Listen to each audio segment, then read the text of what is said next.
그러므로 주 안에서 갇힌 내가 너희를 권하노니 너희가 부르심을 받은 일에 합당하게 행하여 모든 겸손과 온유로 하고 오래 참음으로 사랑 가운데서 서로 용납하고 평안에 매는 줄로 성령이 하나 되게 하신 것을 힘써 지키라. 몸이 하나요 성령도 한 분이시니 이와 같이 너희가 부르심의 한 소망 안에서 부르심을 받았느니라. 주도 한 분이시요 믿음도 하나요 세례도 하나요 하나님도 한 분이시니 곧 만유의 아버지시라. 만유 위에 계시고 만유를 통일하시고 만유 가운데 계시도다. 아멘. 오늘 말씀 제목 한번 같이 읽어볼까요? 신앙의 기준과 방향성이라고 그렇게 정했습니다. 부제목이 있습니다. 부제목이 가로 열고 솔라 파이브 그렇게 정하면 되겠습니다. 솔라라는 뜻은 뭐냐면요, 솔로란 말이죠. 솔로, 혼자다라는 말이잖아요. 오직이라는 얘기랍니다. 오직. 근데 솔라 파이브란 건 뭐냐면 오직 몇 개? 5개래요. 오직 5가지. 오늘 말씀은 5가지 말씀을 보려고 하는데 5번이 중요합니다. 5번이 뭘까요? 5번은 핵심되는 말씀인데요. 고린도전서 10장 31절 말씀이에요. 오직 하나님의 영광을 위하여답니다. 그런즉 너희가 먹든지 마시든지 하나님의 영광을 위하여 하라 하는 그 말씀이 있잖아요. 무엇을 하든지 간에 다 하나님의 영광을 위하여 하라 이렇게 말씀하셨는데 바로 오직 하나님의 영광을 위하여 할 수 있기를 바랍니다.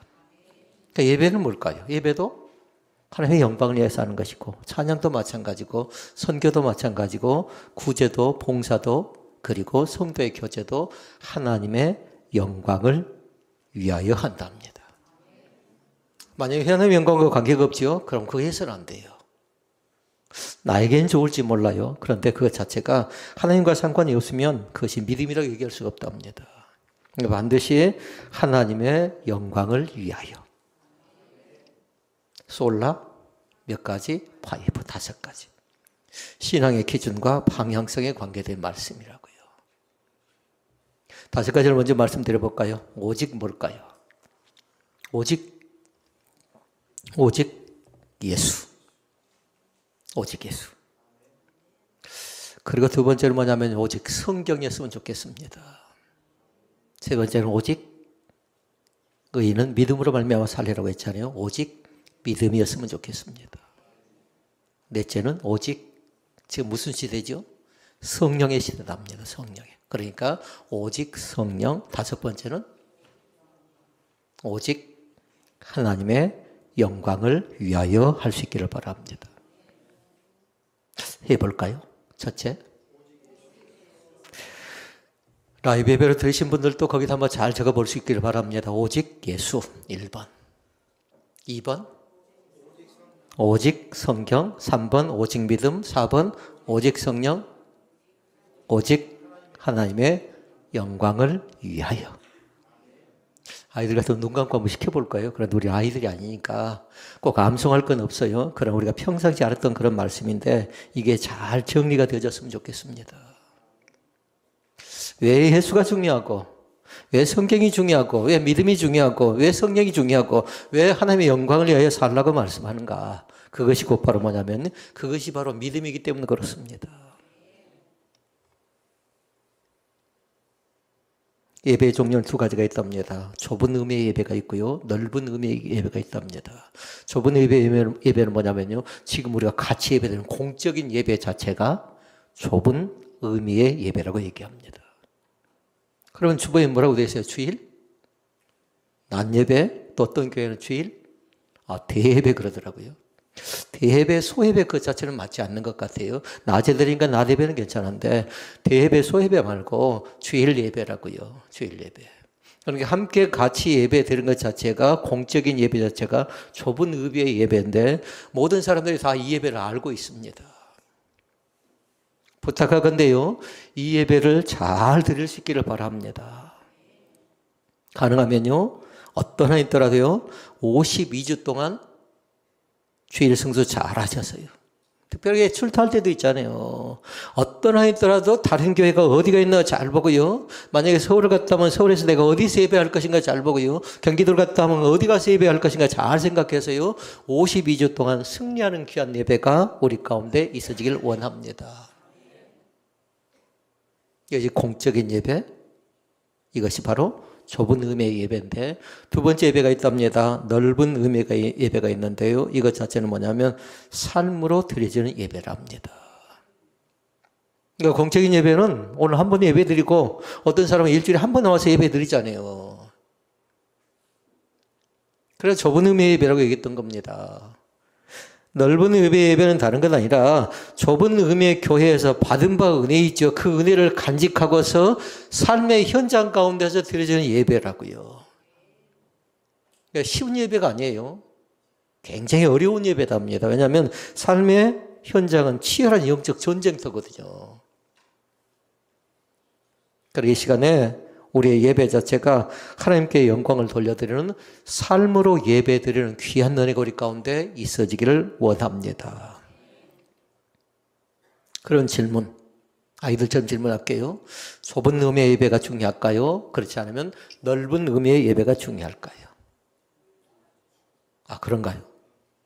아이들에게 엄마가 중요한가, 아빠가 중요한가, 엄마 좋냐, 아빠 좋냐, 이렇게 얘기할 수 있겠잖아요. 그러나 중요한 거 있어요. 반드시 이 두 가지 예배가 조화가 있는 사람이 믿음 있는 사람이라 합니다. 그러니까 좁은 의미의 예배는 여기서 다 아멘 아멘 하죠. 교회 식사할 때 다 머리 숙여서 기도하면서 밥을 먹었죠. 그런데 넓은 예배 가운데 삶의 현장 가운데서 기도하려고 하니까 누군가 나를 쳐다보고 있을 것 같아요. 쑥스럽습니다. 부끄럽습니다. 꼭 위선 떠는 것 같습니다. 그러나 삶의 현장 가운데서도요, 반드시 믿는 사람의 모습을 분명하게 보여나갈 수 있기를 바랍니다. 어떤 분에게 예배에 대해서 평신도를 가르치라고 얘기하니까 그렇게 얘기합니다. 좁은 의미의 예배만 계속 강조를 해요. 그럼 안 맞는 거예요. 반드시 어떻게 한다고요? 조화가 있어야 된다고요.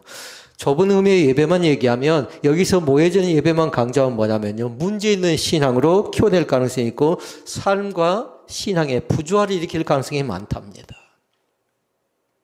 그런 질문 해볼까요? 여기서 좁은 의미의 예배 얘기했잖아요. 여기서 드리는 예배가 쉽습니까? 그래, 삶의 현장 가운데 나가서 드리는 예배가 쉽습니까? 어렵습니다. 삶의 현장은. 왜 어려운 줄 알아요?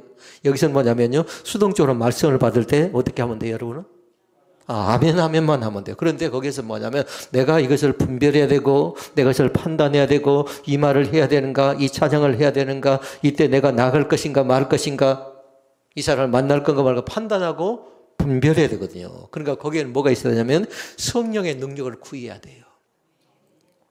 그리고 오직 아까 몇 번이었어요? 오직 성령이? 4번이었나요? 오직 3번은 뭐였죠, 그러면? 오직 믿음. 2번은?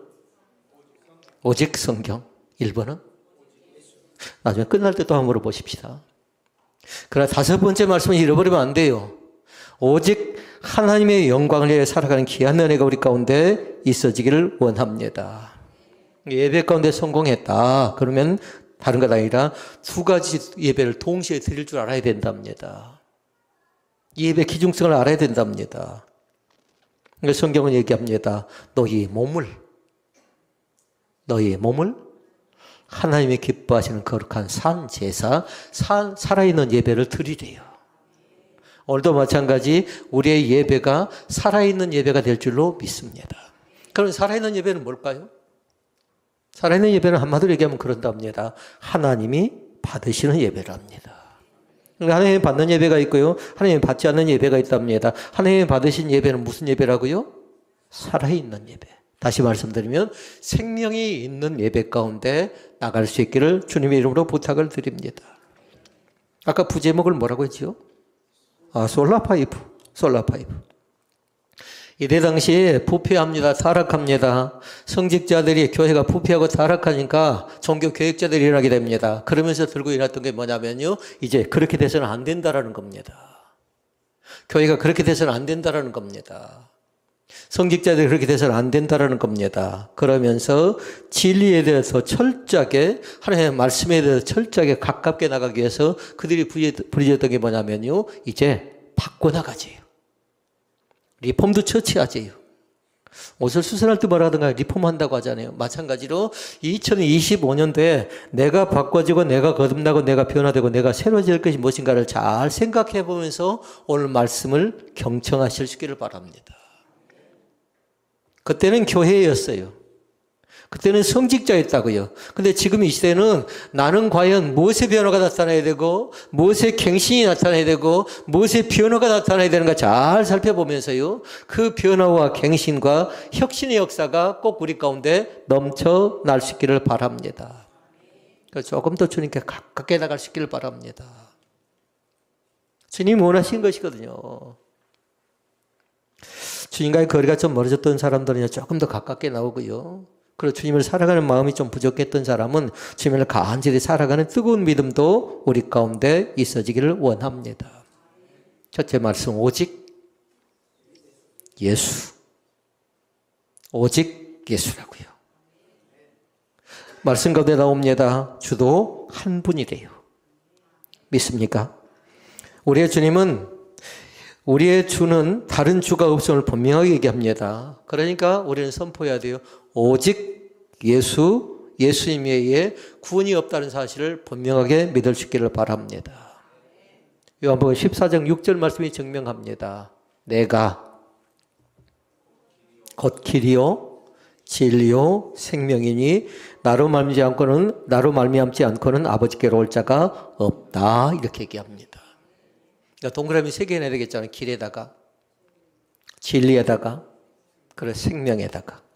그러니까 반드시 뭐예요?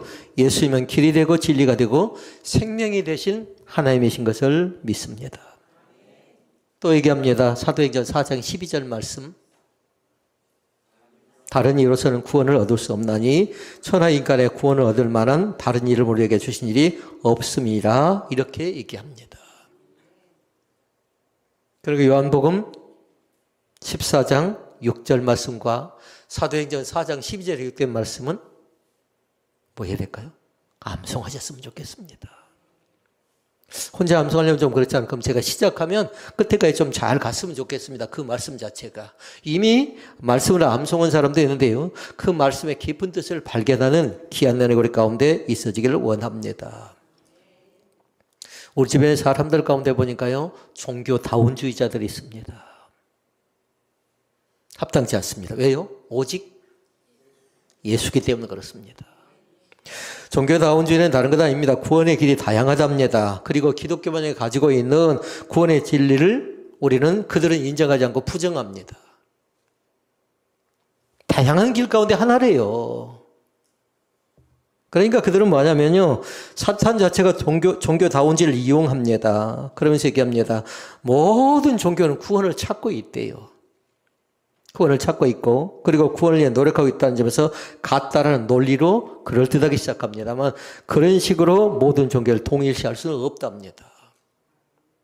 이유가 있어요. 기독교는 사람이 구원을 찾는 종교가 아니답니다. 대신 하나님께서 구원을 가지고 일방적으로 일 가운데 찾아오셨고 우리는 그 구원을 누리고 전하고 살아가는 사람들이 우리 되는 것을 믿습니다. 그러니까 찾아가는 종교가 아니라 찾아오신 종교. 내가 살아가는 종교가 아니라 나를 사랑하셨어요. 그래서 뭐라고 하냐면요, 하나님의 사랑 자체를 일방적인 사랑하죠. 일방적인 사랑. 무조건적인 사랑이라고 얘기합니다. 그래서 우리는 뭐라고 합니까? 아가페적인 사랑이라고 얘기한답니다. 그렇게 여러분도 결론 적어놔야 돼요. 아가페적인 사랑은 조건이 있는 사랑이 아니라 무조건적으로 나를 사랑하셨다. 그 사랑이 감사합니다. 제가 명절 때 계속해서 출타하지 않고요, 교회가 있었습니다. 그러면서 한 친구에게 전화를 했습니다. 유방암 3기였답니다. 그래서 3가지 말씀, 전에 우리가 한번 나눴던 말씀을 제가 그대로 얘기했습니다. 당신은 성공한 사람입니다 했습니다. 아멘을 한 사람이 있어야 되는데 당신은 성공한 사람입니다. 둘째 뭐였나요?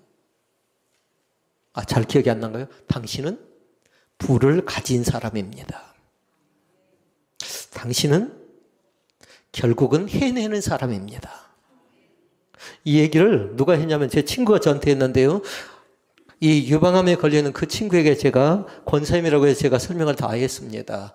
왜 성공한 사람이냐고 저에게 반문을 했어요. 이렇게 질병이 걸려 있는데 사회생활 잘하다가 사회생활 제대로 못하고 있는데 왜 자기가 성공한 사람이냐라는 거예요. 그래서 제가 설명을 했습니다. 내가 성공한 사람인 것 같냐고 물어보니까 반문하기를 뭐라고 했을까요? 이해가 잘 안 된가요? 그 권사님이, 그 친구 권사님이 제가 반문했어요. 내가 성공한 사람인 것 같냐고 물어보니까 저에게 뭐라고 했을까요? 어렵나요? 네, 1번 성공했을 것 같다. 2번 성공하지 않았을 것 같다. 성공했을 것 같아요. 그래서 제가 또 얘기했습니다. 그러면 너도 마찬가지고 친구도 마찬가지고 권사님도 마찬가지고 성공한 사람이라고. 이유를 얘기했어요. 내 안에 계신 주님이 동일하다고 하면 성공한 사람이라고 믿으라고 했어요. 그 하나님이 내 안에 계셨기 때문에 제가 성공한 사람이지. 만약에 내 안에 예수님이 계시지 않았다면 난 성공자의 반열 가운데 들어갈 수 없다고 부정할 거라고 했어요. 근데 제 안에 계신 하나님이 누구 안에도? 내 안에도 계심을 믿습니다. 둘째가 뭐였다고요? 둘째는 부를 가진 사람. 부를 가진 사람. 그런데 뭐라고 하냐면요. 자기는 그동안 돈을 벌었답니다. 그런데 뭐냐면 그 돈 자체가 이제 질병 치유하느라고 무지무지 많이 막 까먹었답니다. 그래서 지금은 부자라고 얘기할 수 없답니다. 그래서 제가 그렇게 설명을 했습니다. 부 자체는 많이 가진 부를 얘기하는 것 아니고 나눌 줄 아는 사람이 진정한 부자라고. 그랬더니 그 마음은 있답니다. 그 생각은 있답니다. 얼마든지 나눌 수 있는 가능성은 있답니다. 큰 것 아니라고 해도 돼요. 음악을 잘하니까 내 생명 다하도록 찬양은 하고 싶답니다. 그러면 그 찬양을 가지고 나누라고 했어요. 악기를 다룰 줄 안답니다. 그러니까 그 악기를 가지고 나누라고 했습니다. 그러니까 그 부 자체는 자기의 재능일 수 있고 자기의 은사일 수 있고 자기가 나눌 수 있는 것이 있는데 얼마든지 그 부를 나눌 수 있는 가능성이 있다라는 겁니다. 그러니까 감사도 갑니다. 자기는 가난병인 줄 알았대요. 자기는 오히려 가족에게 짐이 될까 봐 무지무지 많이 염려하고 걱정한답니다. 그러나 결단코 그렇지 않습니다. 결단코 그렇지 않다고요. 셋째 뭐라고요? 셋째, 결국에 해내는 사람이라고. 넉넉히 감당하게 하시느니라. 우리 주님께서 우리 가운데 선포해 주신 말씀이에요. 어떤 고난, 어떤 환난, 어떤 연단, 어떤 아픔, 어떤 슬픔이 있다 할지라도 주님께 모든 것을 믿고 맡기면 주님께서 넉넉히 감당하게 만들어줄 줄로 믿습니다. 결국은 해낼 사람이라고 얘기했습니다. 주님께서 일하실 것을 믿습니다. 그러니까 그 자체가 뭐냐면 1번이었어요. 1번. 오직 예수님께서 질병도 치료할 뿐만 아니라 신앙의 중심 자체가 예수님께로 돌아오는 귀한 역사가 우리 가운데 나타나게 될 줄로 믿습니다. 우리의 예배의 초점도 마찬가지입니다. 뭘까요? 네 자로? 감각이 돌아오지 않고 있어요. 우리 예배의 초점도 네 자로? 오직 예수라고요. 우리의 기도의 초점도 마찬가지입니다. 오직 예수라고요. 우리의 삶의 모든 초점 자체가 오직 예수님께 세워져 가는 귀한 은혜가 우리 가운데 있어졌으면 좋겠습니다. 둘째, 오직 성경입니다. 5절 말씀에 얘기합니다. 믿음도 하나랍니다. 이 말씀은 뭐냐면 믿음의 내용 자체가 하나라는 겁니다. 믿음의 내용 자체가. 믿음의 내용은 성경이라고요. 그래서 오직 성경이라고 얘기합니다. 그때 당시 문제점이 있었답니다. 가톨릭의 문제점은 뭐냐면 성경보다도 교회를 그 위에 놓았어요. 그러니까 가톨릭의 성전은 어쩌던가요? 화려합니다. 굉장히 비싼 돈을 들여서 지어낸 건물들이 상당히 많습니다. 그러니까 교회가 성경을 고칠 수 있다는 것입니다. 결코 그렇지 않습니다. 성경이 고쳐지는 건 아니고 교회는 변화되고 발전하고 새로워져 가는 것이죠. 성경 위에 그 어떤 것도 그 속에 집어넣을 수가 없다라는 겁니다. 종교개혁자였던 마르틴 루터는 그렇게 얘기했습니다. 성경으로 돌아가자고 역설을 했습니다. 그러면서 교황의 권위도 그리고 성경의 권위보다 앞설 수 없다고 했어요. 이건 뭘까요? 계명이죠, 계명. 교황의 권위가 하늘을 치솟는데 절대 그럴 수 없다고 해요. 성경의 권위가 가장 귀한 거랍니다. 성경 외에 그 어떤 철학도 어떤 사상도 문헌도 다른 경전도 우리 구원신앙의 표준이 될 수 없다라고 분명하게 못을 박았습니다. 그러니까 성경만이 뭘까요? 신앙의 표준입니다. 성경만이 신앙의 대상이고 신앙의 고백이 성경 안에 담겨져 있음을 믿습니다.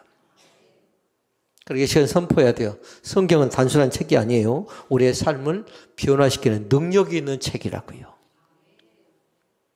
그리고 우리의 표 첫 번째가 뭐였던가요?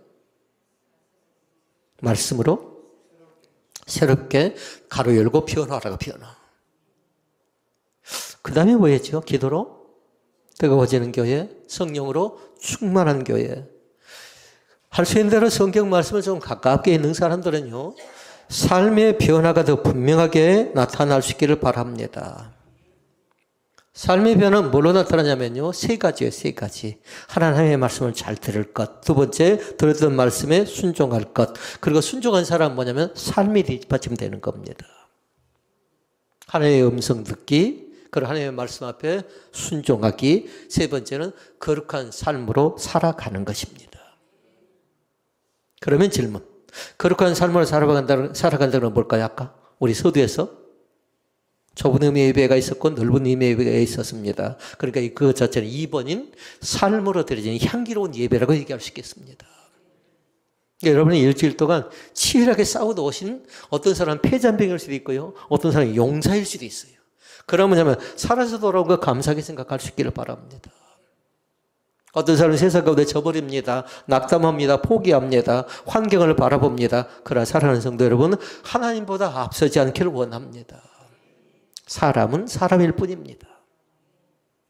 성경에 그 어떤 것도 들어갈 수가 없답니다. 성경만이 하나님의 완전한 말씀이고 신앙과 행위의 절대 기준이며 구원의 길을 보여주는 책 자체가 바로 성경에 기록된 참된 진리의 말씀인 것을 믿습니다. 오직 예수, 오직 성경. 셋째, 오직 믿음. 질문, 믿음이 있습니까? 다 믿음이 있는 사람들입니다. 큰 믿음, 작은 믿음 그렇게 얘기하고 싶지는 않습니다. 얼마든지 사람들은 큰 믿음처럼 보여진 사람도 금방 추락하고요. 믿음을 바닥을 치는 사람도 있고요. 믿음이 없어 보이는 사람도 성령 충만한 반열 가운데 얼마든지 다 살 수 있답니다. 오늘 한 번의 예배가 한 번의 예배를 통해서 여러분의 변화의 귀한 역사가 우리 가운데 나타났으면 좋겠습니다. 그러니까 종교교육자들은 그렇게 부르짖습니다. 오직 믿음이래요. 그러니까 말씀대로 하면 오직 의인은 믿음으로 말미암아 살리라 그렇게 얘기합니다. 질문 또 합니다. 구원을 받는데 필요한 것이 대체 뭘까요? 네 자로. 오직 믿음. 믿음이라고 믿음. 구원 받는다. 천국 간다. 그런데 그때 당시 뭐냐면 면죄부를 팝니다. 티켓을 팝니다. 고해성사를 한답니다. 결단코 받지 않습니다. 그러니까 오죽하면 찬양 가운데 아이들 찬양 가운데 뭐라고 했을까요? 뭘로 못 간다고 하죠? 돈으로 못 간답니다. 돈으로. 뭘로 간답니까? 어떤 사람이 지금 찬양하고 있네. 믿음으로 가는 나라 하나님 나라랍니다. 돈으로도 못 가요. 잘생겨도 못 가요. 못생겨도 못 가요. 힘으로도 못 가요. 능력으로도 못 간답니다. 반드시 믿음으로 가는 나라가 하나님 나라인 것을 믿습니다. 그러니까 구원받는 것은 고해성사를 아무리 철저하게 한다 할지라도 그 사람은 우리의 죄를 사해 줄 수가 없다는 겁니다. 하나님 앞에 나서 이실직고할 수 있기를 바랍니다. 1대1로 만나세요. 하나님 아시죠? 내가 어떤 잘못을 범했는지. 그럼 저에게 찾아와서 그 죄를 얘기할 건 없어요. 제가 똑같은 죄를 짓는 사람이거든요. 저나 여러분이 가지고 있는 문제점은 두 가지가 있어요. 하나는 뭐냐면요. 우리 모두는 1번은 우리 모두는 죄가 있다라는 겁니다. 없다라고 부정할 사람이 있을까요? 모든 사람인데 죄가 있다라는 거예요. 그러니까 성경 그렇게 얘기했어요. 모든 사람이 죄를 범하였음에 5번 아까 뭐였죠? 하나님의 영광. 모든 사람이 죄를 범하였음에 하나님의 영광에 이르지 못한답니다. 믿습니까? 이 죄의 문제를 어떻게 할 것인가? 둘째, 우리에게는 천국에 들어갈 만한 의가 전혀 없답니다. 우리에게는 가능성이 없어요. 그러니까 내 힘으로, 내 능력으로 죄사함 받을 수 없고 천국에 들어갈 수 없으니까 그 의를 얻을 수 있는 방법이 뭔가 봤더니요. 다른 것이 아니고 예수 그리스도의 십자가의 보혈의 피로 말미암아 우리가 그 피를 믿는 자마다 영생을 구원을 받는 귀한 축복의 역사가 나타날 줄로 믿습니다. 이것이 바로 우리 주님께서 우리 가운데 주시는 가장 근본적인 질문인데 이 두 가지 질문 어떻게 하면 죄의 문제를 해결할 것인가? 어떻게 하면 천국에 들어갈 것인가? 대신 내 힘으로 내 능력으로 내 저주로 되지 않고 반드시 예수 그리스도를 통해서 우리 자신들이 들어간다는 사실을 마음속 깊이 믿을 수 있기를 바랍니다. 성경은 핵심 내용이 그겁니다. 오직 예수 그리스도를 믿으면 하나님이 우리 죄를 용서하시고 천국에 들어갈 의를 허락해 주신다라고 그렇게 말씀합니다. 로마서 1장 17절에 기록된 말씀입니다. 박수를 체험해 나올 것 같습니다. 로마서 1장 17절에 기록된 말씀. 복음에는 하나님의 의가 나타나서 믿음으로 믿음에 이르게 하나니 기록된 바 오직 의인은 믿음으로 말미암아 살리라 함과 같으니라. 아멘. 하반절 말씀을 암송하라고. 오직 의인은 믿음으로 말미암아 산다라고 얘기합니다. 복음에 하나님의 의가 나타난답니다. 그리고 이 의를 어떻게 받을 수 있을까? 뭘로 받는다고요? 믿음으로 받습니다. 믿음으로. 믿음으로 믿음에 이르게 한답니다. 그러니까 다시 말씀드리면 처음도 믿음이고 나중도 믿음이랍니다. 믿음으로 구원받는 줄로 믿습니다. 예수 믿는 사람은 믿음으로 말미암아 죄 사함 받고 천국에 들어갈 의를 얻게 됩니다. 천국은 돈이 아니라고요. 천국은 공로가 아니라고요. 선행이 아니라고요. 반드시 하나님이 주신 의를 가지고 그 죄 용서를 받은 자들이 들어가는 나라가 하나님의 나라인 것을 믿습니다.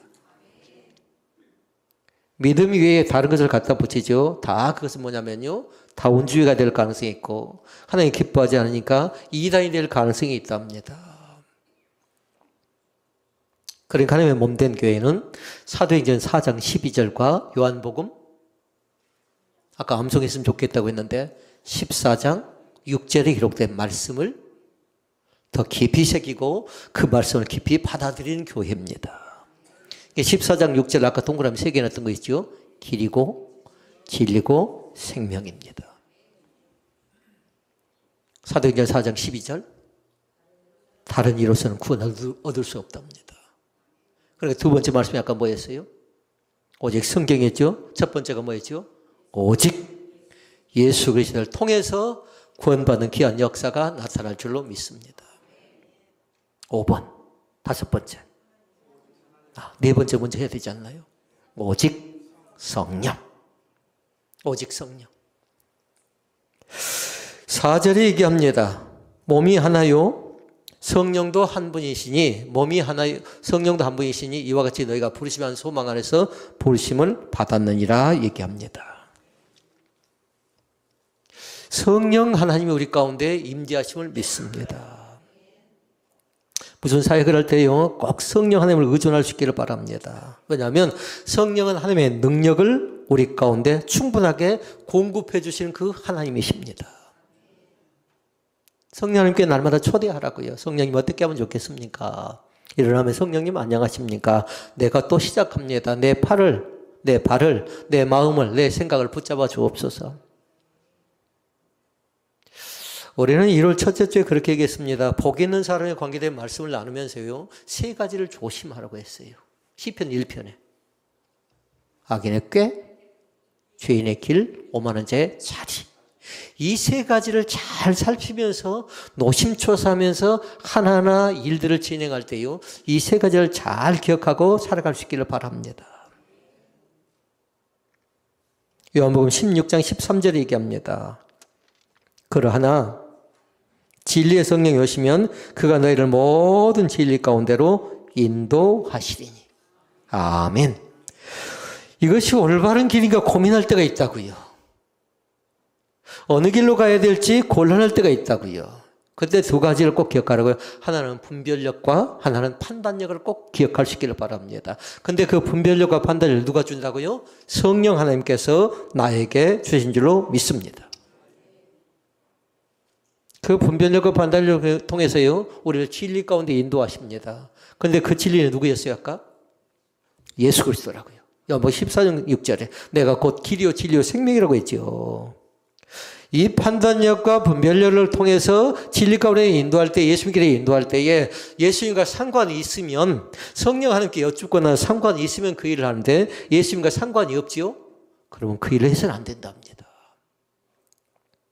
그러면 사람들이 질문합니다. 지금 이것을 해야 내가 이익이 되는데, 지금 이것을 해야 내 이름이 높아지고, 또 이것을 해야 내가 돈을 버는데 왜 하지 말라고 하는 겁니까? 하는데요, 우리의 인생은 이것이 오늘이 다 전부가 아니랍니다. 시간이 지남에 따라서 왜 그 일을 하지 말아야 되는지, 왜 그것을 쳐다보지 말아야 되는지, 그것을 성령 하나님께서 우리에게 알게 해준다라는 귀한 말씀입니다. 그러니까 여러분 성령 하나님에 대해서 그렇게 기억하면 좋겠습니다. 나를 날마다 시편 23편 말씀대로 하면 인도하시는 어디로? 푸른 초장. 어디로요? 잔잔한 물가로. 어디로요? 쉴만한 물가로 인도하시는 하나님. 인도 사람들이 제일 좋아하겠네요. 성령 하나님은 나를 인도하시는 분이다. 그런데 우리 시편 23편 거기다 적어놓고 어디로요? 쉴만한 물가, 잔잔한 물가, 푸른 초장으로 나를 인도하신 그 하나님이 성령 하나님 되신 것을 믿습니다. 근데 감사하게도요, 성령 하나님께서 우리의 삶을 변화시키는 능력이 그 속에 담겨져 있어요. 어떻게 달라지는가? 어쩌다 달라지는가 보니까 성령 하나님이 역사해서 그런 거예요. 저 사람 말이 달라지고 저 사람 생각이 달라지고 저 사람 행동이 달라지죠. 다른 것 때문에 그런 건 아니라 성령 하나님을 마음속에 깊이 모시다 보니까 완전히 거듭났어요. 우리 가운데 그런 사람들이 2025년도에 생겨날 줄로 믿습니다. 에베소서 4장 3절에 얘기합니다. 평안에 매는 줄로 성령이 하나 되게 하신 것을 힘써 지키라. 아멘. 그러니까 성령께서는 교회를 교회되게, 교회를 하나 되게 하시고 사랑과 연합으로 묶어주십니다. 연합하게 한다고요. 할 수 있는 대로요. 여러분의 본분이 무엇인가, 여러분의 사명이 무엇인가 잘 봐서요, 연합할 수 있기를 바랍니다. 협력할 수 있기를 바랍니다. 다시 말씀드리면 우리가 섬기고 있는 교회가 어디죠? 하나 되는 교회랍니다. 하나 될 수 있기를 바랍니다. 제가 그 교회를 우리 김창식 목사님이 자기가 지었으면 좋겠는데 저보고 지어달래요. 그러니까 하나님께 주신 영감은 뭐였냐면요, 그 교회는 우리는 뭐라고 해요? 주도 하나예요, 믿음도 하나예요, 세례도 하나니까 하나래요. 하나 된 공동체래요. 그래서 하나 되는 교회를 지었습니다. 나중에 모르겠어요. 그 교회가 둘이 될지 셋이 될지 그건 잘 모르겠는데요, 둘이 된다 하면 특히나 또 재생산의 법칙이 나타나겠지요. 성령께서는 교회를 하나 되게 할 뿐만 아니라 사랑과 연합으로 하나 되게 하시면서 우리 모든 믿음의 사람들의 분열이 아니라, 나눔이 아니라 하나 되는 거룩한 공동체 가운데서 이 나라 이 민족도 또 교회도 바르게 세워져 갈 줄로 믿습니다. 첫째, 오직 예수. 라이브에 기록한 사람들 잘 적어 놓으셔야 돼요. 뭐라고요? 오직 예수. 둘째, 오직 성경.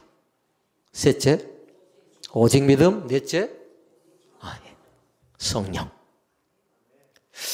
다 잃어버리더라도 뭘 잃어버리지 말라고요? 고린도전서 10장 31절 말씀을 잃어버리지 말라고요. 오직 하나님의 영광을 위하여. 다섯 번째, 읽어볼까요? 그런즉 너희가 먹든지 마시든지 무엇을 하든지 다 하나님의 영광을 위하여 하라. 끝이 뭐라고 되어 있어요? 하나님께 영광을 돌리래요. 하나님께 영광을 돌릴 수 있기를 바랍니다. 우리 사랑하는 자녀들이 재능도 있고요, 또 출세도 하고요, 뭔가 잘 되어져서요, 하나님께 영광을 돌리는 복 있는 자녀들이 되어졌으면 좋겠습니다. 복이 있는 사람도 있고 그래서 복이 없는 사람도 있답니다. 오늘 예배를 드리는 우리 교회학교 아이들뿐만 아니라 모든 아이들이 다 하나님께 영광을 돌려드리는 복된 자녀들 될 수 있기를 바랍니다. 답을 잘 하셔야 돼요. 우리의 예배도 하나님께 영광입니다. 우리의 일상생활도 마찬가지예요. 대답하셔야 되는데. 우리의 일상생활도 호흡이 잘 안 맞네요. 하나님께 영광입니다. 오직 하나님께 영광이답니다. 직장생활도 뭐예요? 하나님께 영광입니다. 가정생활도 마찬가지입니다. 하나님께 영광입니다. 나의 삶의 모든 영역에서 하나님께 영광입니다. 다시 말씀드리면 하나님을 높여드리라는 겁니다. 하나님께 영광을 돌려드리라는 겁니다. 그리고 우리의 삶의 목적은 살아가는 이유가 있어요. 살아가는 이유가 두 가지랍니다. 하나는 뭐냐면요, 하나님을 영화롭게 하는 거랍니다. 내가 살아가는 이유, 사람이 제일 되는 목적이 무엇인가 이렇게 물었습니다. 그럴 때 하나님을 영화롭게 하며 그분을 영원토록 즐거워하는 거래요. 그러니까 그 두 가지가 분명하게 우리 머릿속에 있기를 바랍니다. 하나는 하나님을 영화롭게 하는 것이고 두 번째는 그분을 높여드리는 거라고요. 우리는 그분을 압니다. 누구라고요? 예수 그리스도는 나의 아버지가 되어 주십니다. 우리는 창조주입니다. 그러나 하나님 우리의 구원의 근원이 되시고 우리의 삶의 주관자가 된다는 사실을 믿습니다. 말씀을 정리합니다. 이제 나는 변화가 필요한 시점에 놓였습니다. 이제 그렇게 믿어서 되겠나요? 이제 조금 달라져야 되지 않겠나요? 이제 우리 가정은 조금씩 변화되고 새로워지고 달라져가는 귀한 자리 가운데 들어갈 수 있기를 바랍니다. 그러니까 종교개혁자들이 개혁을 부르짖었고 변화를 부르짖었고 또 다름을 부르짖었지요. 근데 그때만 그런 것 아니라 지금도 마찬가지답니다. 2025년도에 개혁이 필요할 때이고 그리고 다시 변화가 필요할 때이고 그리고 다시 나를 뒤돌아볼 수 있는 좋은 시간임을 발견하고요. 이 5가지 말씀이 우리의 삶의 중심이 될 수 있기를 바랍니다. 다시 한번 해보십시다. 첫째, 오직 예수. 두 번째, 오직 성경. 세 번째, 오직 믿음. 오직 성령.